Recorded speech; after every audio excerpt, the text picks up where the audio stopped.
प्रिय बंधुगण 17 तारीख शुक्रवार दिन हेउची परम पावन पवित्र दक्षिणायन कर्कट संक्रांति। एई परम पवित्र परिका दिन रे आपण माने एई तीनोटी गछ को छुईकी आपण चुपचाप चली आसंतु। आपणक जीवन रे लागि रहिथिबा समस्त तमाम समस्या आज्ञा अवश्य दूरीभूत हेबा सहित आपणक पाखकु एते मात्रा रे धन आसीबो आज्ञा आपण माने ताको परिचालित मध्य करि परिबे नाही एवं आपणक जीवनरु दारिद्र्य मध्य तुरंत लोप पाई आज्ञा। प्रिय बंधुगण आज आमे किछि एई वीडियो माध्यम रे दिव्य भव्य वृक्ष मानक विषय रे आज आलोचना समालोचना करिबु जहार प्रतिभा हेउची एते गभीरतम जहाकी आपणक आखि को ताहा साधारण वृक्ष भाव रे प्रतीत हेउथिले मध्य एहा भितरे एक अलौकिक प्रतिभा लुचि करी अछि। तत्परे पुणी देखिबाकू गले दक्षिणायन कर्कट संक्रांति जहाकी 17 तारीख शुक्रवार दिन पड़ु अछि। स्वतंत्र रूप रे एहा दक्षिणायन कर्कट संक्रांति सहित आषाढ़ मास शुक्ल पक्ष तृतीया तिथि जहाकी स्वयं नारायण महाप्रभु मध्य एही वृक्ष रे चिरवास करिथांती। प्रिय बंधुगण आपण माने एही वृक्षटी को आपणक आखपाखरे अवश्य पाई परिबे। आ गोटे विशेष सूचना हेउची आपण माननकु केही जेंति नथिबे केही जेंति न जानिबे आपण एकदम चुपचाप भाबरे एही वृक्षर उपायटी को करिबे जहाकी द्वितीय व्यक्ति भी मध्य जानि परिबे नाही। प्रिय बंधुगण मु जो दिव्य भव्य वृक्ष कथा कहिबी जो तीनोटी कथा कहिबी से तीनोटी वृक्ष को जदि आपण चुपचाप 17 तारीख शुक्रवार जहाकी पड़ुअछि दक्षिणायन कर्कट संक्रांति एही दिन आपण ताकु स्पर्श करके आसीबे विश्वास करंतु आपणक जीवन रे लागिथिबा तमाम दुख समस्या दारिद्र्यता आ धन जनित समस्त समस्या जावतीय समस्या आज्ञा अवश्य दूरीभूत होइथाय। आ विशेष रूप रे आउर तो अनेक समस्या अछि तन्मध्यरु किछिटा विशेष समस्या हेउची जदि आपण ऋण करज जनित समस्या रे बुडी करी अछंती आपणकर स्वास्थ्यगत समस्या वर्तमान सुधा मध्य सुधार आसी नाही आपणकर मानसिक स्थिति स्टेबल नाही तो अनेक प्रकार जावतीय समस्या आज्ञा एई वृक्षटी को स्पर्श करी आसीबा क्षणी आपणकर तमाम समस्या दूरीभूत होइथाय। आ आपण मानक जीवन रे जदि शत्रु माने लागिछंती से शत्रु मानकर मध्य विनाशर रास्ता मध्य प्रशस्त होइथाय। एटा म आपनकु कहि रखुची जदि आपण एई दक्षिणायन कर्कट संक्रांति जाकी पड़ुअछि शुक्रवार दिन आपण एही दिन तीनोटी भव्य वृक्ष को आपण स्पर्श करी आसुचंती आकु तो स्पर्श खाली करिवे आपण एक कथा सुनि नउचंती केमिति ओ विधि रे को नियमावली रे से कथा को मध्य जानिबा पई पड़िबो। जानिबा पई हेले आपण मानकु वीडियो को प्रारंभ रु शेष पर्यंत देखिबार अछि तेबे जाई आपण संपूर्ण विवरणी संपूर्ण स्पष्टतार सहित आपण माने जानि परिबे। आ एहाकु आपण स्पर्श करिबा क्षणी ही आपणकर 7 जन्मर गरीबी दूर हेबा सहित आपणक पछे पछे धन निश्चिंत आसीबो आज्ञा। मैं कथा काहे की कहूची काहे कि ना एई परम पवित्र पावन परिका दिन जाकी दक्षिणायन कर्कट संक्रांति पुणी एई तीनोटी भव्य दिव्य वृक्ष यार गोटे बड़ संयोग रही अछि। एई परम पावन दिन रे एही भव्य दिव्य वृक्ष को जदि आपण आपणक हस्त रे स्पर्श करूचंती तेबे स्वयं माता महालक्ष्मी सहित अष्ट महालक्ष्मी मध्य आपणकर उपरे अत्यंत प्रसन्न होइथांती आज्ञा एवं आपणकर दक्षिण स्कंध माने डाहाण स्कंध रे आपणकर स्वयं माता महालक्ष्मी अष्टलक्ष्मी सहित चिरवास करिथांती। प्रिय बंधुगण आज जे उपायटी आमे आपणकु बताइबा पई जाउछु एही उपाय द्वारा आपणकर जन्म जन्मांतरर गरीबी दूर हेबा सहित आपणकर जावतीय समस्या मध्य अवश्य दूरीभूत हेबो। आपण माने देखिबे स्वयं माता महालक्ष्मींकर अहेतुक कटाक्ष करुणार वरदहस्त आपणक मस्तक उपरे एभली भाबरे रहिबो निकटवर्ती समय रे आपण माने देखिबे आपण माने स्वतः धनिक श्रेणी होई जिबे आज्ञा। प्रिय बंधुगण एई 17 तारीख शुक्रवार दक्षिणायन कर्कट संक्रांति जाकी तृतीया तिथि माने आषाढ़ शुक्ल द्वितीया रे प्रभु जगन्नाथ रथारूढ़ होइथिले। तृतीया तिथि रे स्वतंत्र रूप रे नारायण महाप्रभुंकर एक स्वतंत्र ऊर्जा एई तीनोटी वृक्ष रे जहा भी हेले थिबो सेति पई आपण जदि एई तृतीया तिथि माने आषाढ़ शुक्ल तृतीया जाकी दक्षिणायन कर्कट संक्रांति दिन आपण स्पर्श करि नेउछंती तो निश्चिंत रूप रे आपणकर जो 7 जन्मर गरीबी देई आपण गति करूछंती आपण भाबुचंती मु काहे की जन्म नेली आउ मोर एमतिका गरीबी रे कोन मु चाली तो निश्चिंत रूप रे आपणकर से चिंता मध्य दूरीभूत हेबा सहित आपणकु समस्त प्रकार सुविधा उपलब्ध मध्य हेबो। यह हेउची एक चाक्षुष प्रमाणर उपाय एवं कारिगा उपायटी आज्ञा। प्रिय बंधुगण ये बहुत वर्ष पर माने एबे कथा हम कहू नहीं एई जो संजोगटी आसीथिला এই সংযোগটি প্রায়তঃ ବହୁତ ବର୍ଷ ପୂର୍ବରେ ଆସିଥିଲା ପୁନଃ ଏହି ତିନୋଟି ବୃକ୍ଷରେ ସେହି ଊର୍ଜାମାନ ପୁନଃ ସଞ୍ଚାର ହେଉଛନ୍ତି ଯାହାକି ଆପଣଙ୍କର ସ୍ୱତନ୍ତ୍ର ରୂପରେ ଭାଗ୍ୟକୁ ପରିବର୍ତ୍ତନ କରିବା ନିମିତ୍ତ ଆମେ ବି ମଧ୍ୟ ଏହି ଦିନ ଅବଶ୍ୟ ସ୍ପର୍ଶ କରିବୁ ଆପଣମାନେ ବି ମଧ୍ୟ ଅବଶ୍ୟ ସ୍ପର୍ଶ କରନ୍ତୁ କିନ୍ତୁ କିଛିଟା ବିଧିବିଧାନ ନିୟମାବଳୀ ଅଛି ଆଉ ଏହାକୁ ସ୍ପର୍ଶ କରିନେବା କ୍ଷଣି ଆଜ୍ଞା ଆପଣମାନେ ଦେଖିବେ ସ୍ୱତଃ ଆପଣଙ୍କ ଜୀବନରେ ଆସିବ ଏକ ବିରାଟ ବଡ଼ ପରିବର୍ତ୍ତନ କାହିଁକି ନା ଏକଥା ମୁଁ କହୁ ନାହିଁ ତସ୍ମାତ୍ ଶାସ୍ତ୍ରଂ ପ୍ରମାଣଂ ଶାସ୍ତ୍ର ଏହା ପ୍ରମାଣ ସହିତ ଦଉଛି ଯାହାକି ଶାସ୍ତ୍ର ପ୍ରମାଣ ଦିଏ ଆଜ୍ଞା ତାହା ହିଁ ଏହି ଭିଡିଓ ମାଧ୍ୟମରେ ଆପଣଙ୍କ ପାଖକୁ ପହଞ୍ଚୁଛି ଏ ଯୋଉ ତିନୋଟି ବୃକ୍ଷ କଥା ଆଜ୍ଞା ମୁଁ କହୁଛି ଏ ତିନୋଟି ବୃକ୍ଷ ତିନୋଟି ଦେବତାଙ୍କର ସଂକେତ ପ୍ରଥମ ବୃକ୍ଷଟି ହେଉଛି ସ୍ୱୟଂ ବ୍ରହ୍ମଦେବଙ୍କର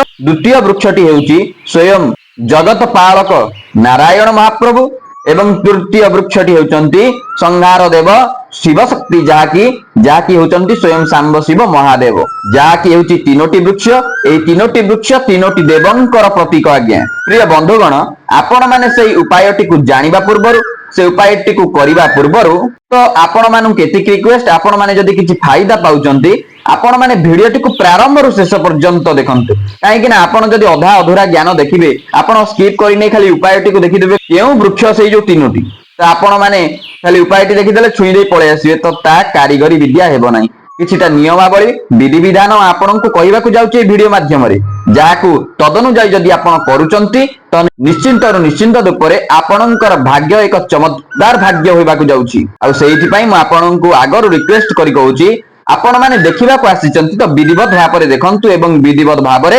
ତସ୍ମାତ୍ ଶାସ୍ତ୍ରଂ ପ୍ରମାଣଂ ଶାସ୍ତ୍ର ଅନୁସାରେ କାର୍ଯ୍ୟକର୍ମ କରନ୍ତୁ ଆପଣଙ୍କ ଜୀବନ ଏକ ଚମତ୍କାର ଜୀବନ ହୋଇଯିବ ଯାହାକି ସୁନା ଠାରୁ ବି ଅଧିକ ଚମକିବ ଆଜ୍ଞା ଆଉ ହଁ ଦର୍ଶକ ବନ୍ଧୁ ଆପଣମାନେ ଯଦି ଆମ ଚ୍ୟାନେଲରେ ନୂଆ କରି ଆସିଛନ୍ତି ତେବେ ଆମର ଏହି ସତ୍ୟ ଶାନ୍ତି ମାର୍ଗଦର୍ଶନ ୟୁଟ୍ୟୁବ ଚ୍ୟାନେଲଟିକୁ ସବସ୍କ୍ରାଇବ କରି ରଖନ୍ତୁ ଯଦ୍ୱାରା କି ତସ୍ମାତ୍ ଶାସ୍ତ୍ରଂ ପ୍ରମାଣଂ ଶାସ୍ତ୍ରର ବିଧିବଦ୍ଧ ଅନୁସାରେ ସମସ୍ତ ଉପାୟ କାରିଗରୀ ଉପାୟ ଖାଲି ଉପାୟ ନୁହେଁ କାରିଗରୀ ଉପାୟ ଆପଣଙ୍କ ପାଖକୁ ଯଥାବିଧି ଭାବରେ ପହଞ୍ଚି ପାରିବ ଏବଂ ଆପଣମାନେ ସେଥିରୁ ଅବଶ୍ୟ ବେନିଫିଟ ପାଇପାରିବେ ଆଉ ହଁ ଆପଣମାନଙ୍କୁ ଯଦି ଭିଡିଓଟି ଭଲ ଲାଗିଥାଏ ତେବେ ହୃଦୟର ସହିତ ଆପଣମାନେ ଭିଡିଓଟିକୁ ଗୋଟେ ଲାଇକ୍ କରନ୍ତୁ ସେୟାର କରନ୍ତୁ କମେଣ୍ଟ ବକ୍ସରେ ଓମ୍ ନମୋ ଲକ୍ଷ୍ମୀ ନାରାୟଣାୟ ନମଃ ଅବଶ୍ୟ ଲେଖନ୍ତୁ ନଚେତ୍ ଓମ୍ ନମୋ ଭଗବତେ ବାସୁଦେବାୟ ନମଃ ଅବଶ୍ୟ ଲେଖି ଦିଅନ୍ତୁ ପ୍ରିୟ ବନ୍ଧୁଗଣ ଆପଣମାନେ କଣ ଜାଣିଛନ୍ତି ହିନ୍ଦୁ ସନାତନ ବୈଦିକ ଧର୍ମରେ এই ବୃକ୍ଷ ମାନଙ୍କୁ ଅତ୍ୟନ୍ତ ପ୍ରାଧାନ୍ୟ ଭାବରେ ଆମର ମହତ୍ୱତା ଦିଆଯାଇଅଛି ଖାସ୍ ସେଇଥିପାଇଁ ତ ସ୍ୱୟଂ ଜଗନ୍ନାଥ ମହାପ୍ରଭୁ ପୁରୀ ଧାମ ନୀଳାଚଳ ଧାମରେ ଦାରବି ଲୀଳା କରୁଅଛନ୍ତି ଦାରବି ଲୀଳା ଅର୍ଥ ହେଉଛି ବୃକ୍ଷ ସହିତ ଜଡ଼ିତ ସଂଯୋଗ ଆଜ୍ଞା ହଁ এই ଦାରବି ଲୀଳାରେ ସ୍ୱୟଂ ଜଗନ୍ନାଥ ମହାପ୍ରଭୁ ଆପଣମାନଙ୍କୁ ଚତୁର୍ଦ୍ଧାମୂର୍ତ୍ତି ବିଗ୍ରହ ରୂପରେ ଆପଣମାନଙ୍କୁ ଦର୍ଶନ ଦେଉଛନ୍ତି ओम नीलाचल निवासाय नित्याय परमात्मने बलभद्र सुभद्राभ्याम श्री जगन्नाथाय ते नमः जय जगन्नाथ आज्ञा हाँ दर्शक बंधु एई दारबीय लीला हेउची महाप्रभु जगन्नाथंकर एक स्वतंत्र अंग प्रिय बंधुगण आमे एई स्वतंत्र जीवन रे निश्चिंत रूप से एई जीवन शैली रे आमे किछि एमितिका वृक्ष अछि जाको हेज्ञान करि देउछि किंतु तांको भितरे लुचिकी अछि किछि अलौकिक शक्ति जाकी हमर एई चर्म चक्षुको आदौ भी देखा जानती नहीं आउ आपणकर से जावतीय समस्या आज्ञा जावतीय समस्या धनजंत से जहाँ भी हो धनजंत खाली नुहे अनेक प्रकार जावतीय समस्या कहलिबा से जावतीय समस्या आपणको मुक्ति दबार सामर्थ्य केवल आउ केवल एई तीनोटी महादिव्य भव्य वृक्ष मानंकरे लुकायित भावरे अछि आज्ञा किछि करिवार नाही खाली छुईकी आसीबार अछि किछिटा विधि विधान नियमावली सहित आउ को समय रे को परिका अभिजित मुहूर्त सेटा किंतु जानिबा नितांत आवश्यक नचेत ଏହା कौनसी कार्यकारी हेबो नाही काहेकि ना सेही अभिजित मुहूर्त आउ सेही नियमावली ही आपणଙ୍କୁ धनी कराइबो प्रिय बंधुगण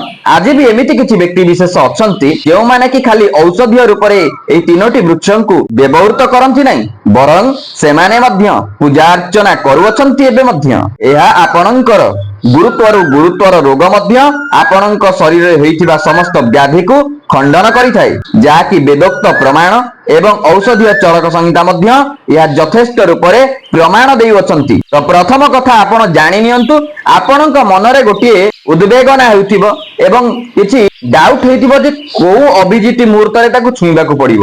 ତ ଆପଣ ମାନେ ଏଥିରୁ ଚିନ୍ତାମୁକ୍ତ ରୁହନ୍ତୁ, କାହିଁକି ନା ଆପଣଙ୍କର ବ୍ୟସ୍ତ ବହୁଳତା ଜୀବନରେ ମୁଁ ଯୋଉ ଅଭିଜିତ ମୁହୂର୍ତ୍ତ କଥା କହିବି, ସେ ଅଭିଜିତ ମୁହୂର୍ତ୍ତରେ ଆପଣଙ୍କୁ ସମୟ ହେଇପାରୁଥିବ, ନ ବି ହେଇପାରୁଥିବ। ତ ଆପଣ ମାନେ ଚିନ୍ତାମୁକ୍ତ ରୁହନ୍ତୁ। ଏହି ଦିନ କୌଣସି ଅଭିଜିତ ମୁହୂର୍ତ୍ତ ପ୍ରଥମତଃ ହିଁ ନାହିଁ। ମାନେ ଏ ଦିନ ହେଉଛି ଅତ୍ୟନ୍ତ ପରମ ପାବନ ଦିନ, ଯାହାକି ଆପଣ ଏହି ଦିନ ଯେକୌଣସି ବି ମୁହୂର୍ତ୍ତରେ, ବ୍ରହ୍ମ ମୁହୂର୍ତ୍ତରେ ହେଉ, ପ୍ରଭାତ ସମୟରେ ହେଉ, ମଧ୍ୟାହ୍ନ ସମୟରେ ହେଉ, କି ଅପରାହ୍ନ ସମୟରେ ହେଉ, କି ସାୟଂ କାଳରେ ହେଉ, କି ରାତ୍ର କାଳରେ ହେଉ, ଏହା ଆପଣଙ୍କୁ କରାଇବ ଧନୀ। ଏ ଯେକୌଣସି ମୁହୂର୍ତ୍ତରେ ଆଜ୍ଞା ଆପଣ ଏଇ ଦିନ ସ୍ପର୍ଶ କରିପାରିବେ। ମାନେ ଦକ୍ଷିଣାୟନ କର୍କଟ ସଂକ୍ରାନ୍ତି ଶୁକ୍ରବାର ଦିନ ଏହି ବୃକ୍ଷକୁ ସ୍ପର୍ଶ କରିବାର ପ୍ରତିବନ୍ଧକ କୌଣସି ମତରେ ନାହିଁ ଆଜ୍ଞା। ପ୍ରିୟ ବନ୍ଧୁଗଣ, ମୁଁ ଯେଉଁ ଚମତ୍କାରୀ ବୃକ୍ଷଟି ବାବଦରେ କହିବାକୁ ଯାଉଛି, ପ୍ରଥମ ଚମତ୍କାରୀ ବୃକ୍ଷଟି ହେଉଛି ବେଲ ବୃକ୍ଷ। ଆଜ୍ଞା ହଁ ଦର୍ଶକ ବନ୍ଧୁ, ପ୍ରିୟ ବନ୍ଧୁଗଣ, ଆପଣ ମାନେ ଏହି ବେଲ ବୃକ୍ଷକୁ ସାଧାରଣ ଭାବନ୍ତୁ ନାହିଁ। ଶାସ୍ତ୍ର ଏହାକୁ ପ୍ରମାଣ ସହିତ ଦିଏ। ଓಂ କାନ୍ତ୍ୟାଂ କାଞ୍ଚନ ସନ୍ନିଭାଂ ହିମଗିରି ପ୍ରକ୍ଷୈଶ୍ଚତୁର୍ଭିର୍ଗଜୈ ହସ୍ତୋତ୍କ୍ଷିପ୍ତ ହିରଣ୍ମୟାମୃତ ଘଟେ ରାଶିଚ୍ୟମାନାଂ ଶ୍ରିୟଂ ବିଭ୍ରାଣାଂ ବରମବ୍ଜ ଯୁଗ୍ମମଭୟଂ ହସ୍ତୈ କୀଟୋଜ୍ଜ୍ୱଳାଂ ସୋମାବନ୍ଧ নিতম্ব বিম্বল সীতাং বন্দে রবীন্দ স্থিতাং বন্দে রবীন্দ স্থিতাং। প্রিয় বন্ধুগণ, তো বন্ধুগণ এই আষাঢ় মাস শুক্লপক্ষ তৃতীয়া তিথি, ଯାହାକି ଦକ୍ଷିଣାୟନ କର୍କଟ ସଂକ୍ରାନ୍ତି, ଏହି ଦିନ ବେଲ ବୃକ୍ଷ ବିଶେଷ ରୂପରେ ଆଜ୍ଞା ଏହି ଦିନ ମହତ୍ତ୍ୱତା ରହିଅଛି, ଯାହାକୁ କି ଆପଣ ଜାଣିନାହାନ୍ତି। ଏପର୍ଯ୍ୟନ୍ତ ଅନଭିଜ୍ଞ ଅଛନ୍ତି ଏହି ଚମତ୍କାରିତା ବୃକ୍ଷର ଚମତ୍କାରୀ ଶକ୍ତି ବାବଦରେ। ସ୍ୱୟଂ ମାତା ମହାଲକ୍ଷ୍ମୀଙ୍କର ଆତ୍ମ ସମ୍ମାନକୁ ରକ୍ଷା କରି ଅତ୍ୟନ୍ତରୁ ଅତ୍ୟନ୍ତ ପ୍ରସନ୍ନ ହୋଇ ଏହି ବୃକ୍ଷରେ ଆଜ୍ଞା ଚିରବାସ କରିଅଛନ୍ତି। ଆଉ ଖାସ୍ ସେଇଥିପାଇଁ ତ ଏହି ବେଲ ବୃକ୍ଷକୁ ବହୁଳ ପରିମାଣରେ ପୂଜାର୍ଚ୍ଚନା କରାଯାଇଥାଏ, ଯଦ୍ୱାରା କି ସ୍ୱୟଂ ସାମ୍ବ ଶିବ ମହାଦେବଙ୍କର ସହିତ ମାତା ମହାଲକ୍ଷ୍ମୀ ଅନେକ ପ୍ରକାରର ଚତୁଃପାର୍ଶ୍ୱିକ ଦେବୀଗଣ ମଧ୍ୟ ତା ଚତୁଃପାର୍ଶ୍ୱରେ ଅନେକ ପ୍ରକାର ଦେବୀ ଦେବତା ମାନେ ବାସ କରିଥାନ୍ତି। ଅନେକ ପ୍ରକାରର ଦେବୀ ଦେବତା ମାନଙ୍କର ବରଦ ହସ୍ତ ଆମ ମସ୍ତକ ଉପରେ ରହିଥାଏ। ଆଉ ଏଇ ବେଲପତ୍ରକୁ ଶିବଲିଙ୍ଗରେ ଅର୍ପଣ କରିବା ଦ୍ୱାରା ଏକ ବିଶେଷ ଆଧ୍ୟାତ୍ମିକ ଉର୍ଜା ଆମ ମସ୍ତକ ଉପରେ ସଦାସର୍ବଦା ରହିଥାଏ। ସ୍ୱୟଂ ସାମ୍ବ ଶିବ ସଦାଶିବ ବାବା ମହାଦେବଙ୍କ ପାଇଁ ଏହି ବେଲବୃକ୍ଷ, ଏହି ବେଲପତ୍ରର ବିଶେଷ ରୂପରେ ମହତ୍ତ୍ୱତା ରହିଅଛି ଆଜ୍ଞା। ତ ଏଇଠି ମୁଁ ଯୋଉ ଉପାୟଟି ଆପଣଙ୍କୁ ବର୍ତ୍ତମାନ କହିବାକୁ ଯାଉଛି, ଉପାୟର ପ୍ରଥମ ସୂଚନାଟି ହେଉଛି ବେଲବୃକ୍ଷ ବାବଦରେ। ତ ଆପଣ ମାନେ ଏତିକି ଖାଲି ଜାଣିବା ଆବଶ୍ୟକ, ସେହି ବୃକ୍ଷଟି ଫଳନ୍ତି ବୃକ୍ଷ ନା ନାହିଁ। ଯଦି ଫଳନ୍ତି ବୃକ୍ଷ ନୁହେଁ ତ ଏହା କୌଣସି ପ୍ରକାରର ଆପଣଙ୍କୁ ଫଳ ପ୍ରଦାନ କରିବ ନାହିଁ। ଯଦି ଆପଣଙ୍କ ବାଡି ବଗିଚାରେ ଫଳନ୍ତି ବୃକ୍ଷ ନାହିଁ, ବେଲ ବୃକ୍ଷ ଖାଲି ପ୍ଲେନ ଉଠିଛି ସେମିତି, ତ ଆପଣ ମାନେ ସେହାକୁ ଫଳନ୍ତି ବୃକ୍ଷ ଭାବରେ ଭାବି ଆପଣ ତାକୁ ସ୍ପର୍ଶ କରିପାରିବେ। ଏବଂ ସ୍ପର୍ଶ କଲା ବେଳେ ଆପଣ କୋଳାଗ୍ରତ କଲା ବେଳେ ଆପଣ ଗୋଟିଏ କଥାକୁ କହିବାର ଅଛି, ହେ ମାତା, ହେ ସାମ୍ବ ଶିବ ସଦାଶିବ, ହେ ମାହେଶ୍ୱରୀ, ଆମର ଏମିତିକା ସମସ୍ୟା ଦେଇ, ଆପଣଙ୍କ ଯୋଉ ସମସ୍ୟା ଅଛି, ଆପଣ ମାନେ ଆମେ ଏମିତିକା ସମସ୍ୟା ଦେଇ ଗତି କରୁଅଛୁ, ଆଉ ଆମର ଏଇ ସମସ୍ତ ସମସ୍ୟାକୁ ନିବାରଣ କରିବା ସହିତ ଆମର ଉପରେ ସଦାସର୍ବଦା ପାଇଁ ଘଣ୍ଟ ଘୋଡେଇ ଆପଣଙ୍କ ପଣତ କାନି ଆମ ମସ୍ତକ ଉପରେ ରଖିବା ସହିତ, ହେ ବାବା ମହାଦେବ, ଆମ ଉପରେ କରୁଣା କଟାକ୍ଷର ବରଦ ହସ୍ତ, ଆପଣଙ୍କର ସେଇ ବରଦ ହସ୍ତକୁ ଆମ ମସ୍ତକ ଉପରେ ସଦାସର୍ବଦା ପାଇଁ ରଖିଥାନ୍ତୁ। ବାସ୍ ଏତିକି କହିକି ଆସିବାର ଅଛି। ବିଶ୍ୱାସ କରନ୍ତୁ ଦର୍ଶକ ବନ୍ଧୁ, ଆପଣଙ୍କର ଯାବତୀୟ ସମସ୍ୟା ଆଜ୍ଞା ଦୂରୀଭୂତ ହେବ ନିଃସନ୍ଦେହ। ବିଶ୍ୱାସ କରନ୍ତୁ, ସେଥିରେ ଥିବା ଚମତ୍କାରିତା ଉର୍ଜା ଆପଣଙ୍କର ସମସ୍ତ ମନବାଞ୍ଛିତ ଇଚ୍ଛିତ ବସ୍ତୁକୁ ଅବଶ୍ୟ ପୂର୍ଣ୍ଣ କରିବାକୁ ଏହା ସର୍ବସମର୍ଥ। ଦ୍ୱିତୀୟ ବୃକ୍ଷଟି ହେଉଛି ଶମୀ ଗଛ। ତିନୋଟି ଯାକ ବୃକ୍ଷକୁ ଯଦି ଅଛି ଆପଣଙ୍କ ବାଡିରେ, ତେବେ ନିଶ୍ଚିନ୍ତତର ଏହାକୁ ସ୍ପର୍ଶ କରିବାର ଅଛି। ଖାଲି ଯେ ଗୋଟାଏ ବୃକ୍ଷ କରିବେ ସେ କଥା ନୁହେଁ, ଆଉ ଯଦି ନାହିଁ ତ ନାହିଁ, ଗୋଟିଏ ବୃକ୍ଷ କଲେ ମଧ୍ୟ ଚଳିବ। ତ ଦ୍ୱିତୀୟ ବୃକ୍ଷଟି ହେଉଛି स्वयं जगदम्बांकर प्रतीक जहाँकि हेउची समी गछ। प्रिय बंधुगण आपण जेतेबेले कि समी गछ मूलरे आपण जाइकि पहुंचीबे तो आपण माने किछि सिंदूर समी गछ मूलरे अर्पण करिवा पई पड़िबो काहेकि जेहेतु जगदम्बा एही वृक्ष मूलरे वास करूछंती। ओम सिंदूरेव प्रादन्येषु घनासवात प्रमिय पतयन्ति जीवामृतस्य धारा अरुषनवाजी काश्चन बिंदु पुण्यमान। प्रिय बंधुगण এই समी गछ मूलरे आपण सिंदूर को अर्पण करंतु विश्वास करंतु आपणकर जावतीय समस्या माता माहेश्वरी आपणकर पूर्ण करिथांती। बेल वृक्ष मूलरे जेमति आपणकर गुहारी जणौथिले ठीक सेमिति समी गछ मूलरे आपण कहिबे हे जगदम्बा हे माहेश्वरी हे वृक्षेश्वरी आपण आमर एई समस्या गुडी को हरण करंतु जेहेतु आमे आपणकर संतान एई संतानर समस्त दायित्व तार मातांक उपरे रही थाए तो हे माते आमर एई समस्त समस्या को दूरीकरण करंतु माते एतिकी कहिबार अछि विश्वास करंतु मातांक अहेतुक कृपारु आपणकर जावतीय समस्या अवश्य दूरीभूत हेबो। प्रिय बंधुगण एबे आसंतु आमे जानिया पई पाइबा तृतीय वृक्षटी जहाँकि हेउची स्वतंत्र रूप रे एक देवंशीय वृक्ष। तृतीय वृक्षटी हेउची पारिजात वृक्ष। आज्ञा पारिजात वृक्ष को आपण स्वतंत्र रूप रे जानिथिबे जहाँकि समुद्र मंथन समय रे यह प्रकट होइथिला एवं यह स्वर्ग रे स्वयं इंद्रंक पाखरे थिला। याकु देवंशीय वृक्ष काहेकि कुआ जाय कोन आपण माने जानिचंती काहेकि ना स्वयं स्वर्गर राजा इंद्र देवंकर उद्यान रे यह जेहेतु हेइथिला तो निश्चिंत रूप रे प्रकट होई सेइठारे थिला सेथि पई ताको पारिजात वृक्षर देवंशीय वृक्ष बोली विवेचना करा जाय अछि।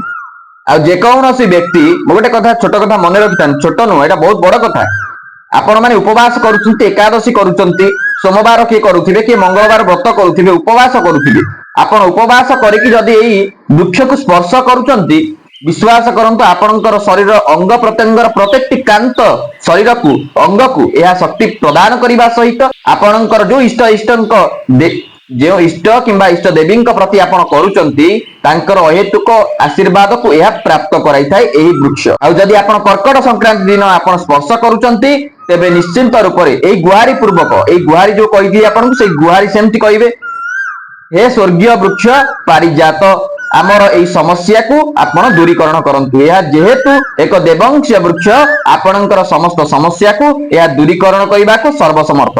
आ एई वृक्ष मूल रे जदि आपण पारिबे सात घेरा आपण टिके बुली जिवे विश्वास करंतु दर्शक बंधु आपणकर जावतीय समस्या जदि दूर न हेबो तो मते आपण कहिबे। यह थिला सेई तीनोटी वृक्ष याकू स्पर्श करिबा को कोनोसी समयर प्रतिबंधक नाही आपण याकू आराम से आनंद रे बसी करि पारंतु एवं आपण मध्य यार बेनिफिट पाई पारंतु मु या चाहूची। दर्शक बंधु आज पई बाणी के विराम देबा रहउची। नमस्कार। जय माता महालक्ष्मी।